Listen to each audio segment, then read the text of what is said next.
If you look at your life and see a graveyard of half-finished projects, a guitar in the corner, a half-coded website, a set of baking tools, and a sudden urge to learn jiu-jitsu, you probably feel a very specific type of shame. Society has a word for you, dilettante. They tell you that you are chaotic or that you lack the grit to specialize. You feel like an imposter because you cannot just pick one lane and stay in it. You might even know the phrase jack of all trades, master of none, and you use it to beat yourself up, but you are forgetting the rest of the quote. The full quote is, a jack of all trades is a master of none, but oftentimes better than a master of one. Psychology suggests that this feeling of being scattered is not a defect. It is a symptom of a highly adaptive nervous system. You are not failing to specialize. You are unconsciously building a rare cognitive architecture known as the M-shaped mind. While the world tells you to focus, your brain is trying to prepare you for a future where hyper-specialization is actually a liability. Before we break down why your chaos is actually a survival strategy, let me know in the comments where are you watching from. To understand why you feel this anxiety, we have to look at the lie you were sold. For the last century, the world was an I-shaped game. It rewarded people who dug one hole a mile deep. It was a kind learning environment like golf where the rules never changed. If you practiced your swing for 10,000 hours, you won. But you do not live in a kind environment.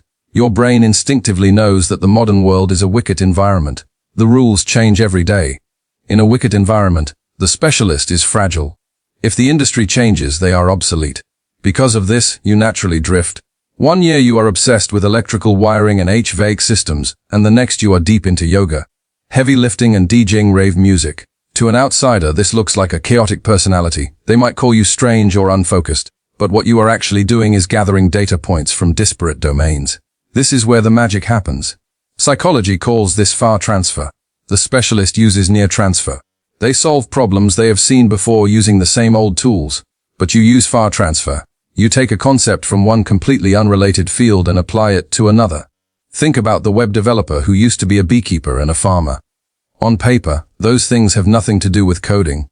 But that agricultural experience allows them to understand organic systems and growth cycles in a way that a specialist coder who only stares at screens could never grasp.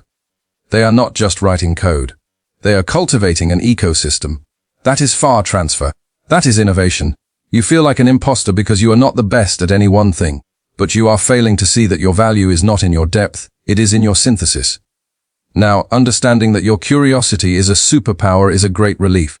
But it does not solve the immediate crushing problem, the burnout and the feeling of being behind in life.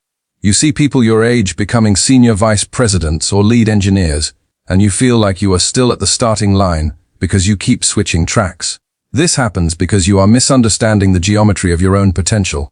You are not T-shaped with general knowledge and one specialty. You are M-shaped.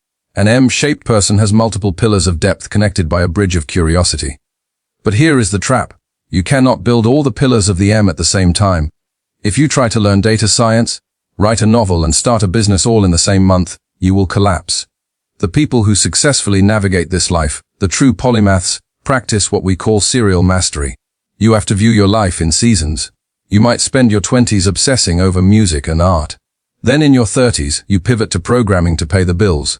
You did not quit art. You just finished that season of construction. I saw a story from Machiavelli, a 53-year-old who finally found peace with this. He realized he could not choose art over programming. So, he let programming be the pillar that paid the bills while music, philosophy, and game design flourished as the other pillars on nights and weekends. He denied high-demand team lead positions to keep his work week at 30 hours. He protected his psychic energy. He did not try to merge them all instantly. He let them exist sequentially and eventually they all merged into his own personal video game projects. That is the M-shape in action. There is one final psychological trait you have that makes you bulletproof, and it comes from evolutionary biology. It is called redundancy. In nature, redundancy is a strength, not a waste. Elephants rarely get cancer because they have massive genetic redundancy. Multiple copies of the same cancer-fighting gene. If one fails, another takes over. Your chaotic interests are your redundancy.